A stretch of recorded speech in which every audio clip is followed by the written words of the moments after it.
बतिया दिल के खबर लइहल भर से मिल के कागा हो सुन बतिया दिल के खबर लइहल भर से मिल के बड़ी दिन भइलुन का से बतिया बुझम हल महफिल के कागा हो सुन बतिया दिल के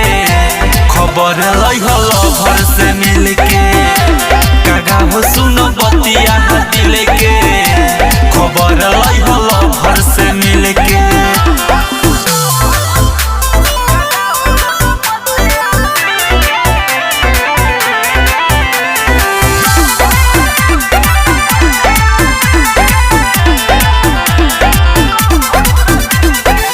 मन न लागता रोता नयन उनका ला दिलवा रहे बेचैन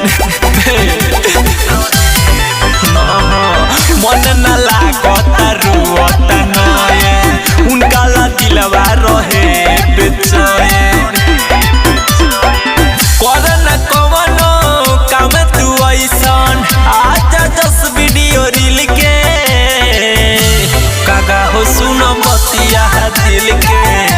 खबर लइहल भर से मिल के कागा हो सुन बतिया दिल के खबर लइहल भर से मिल के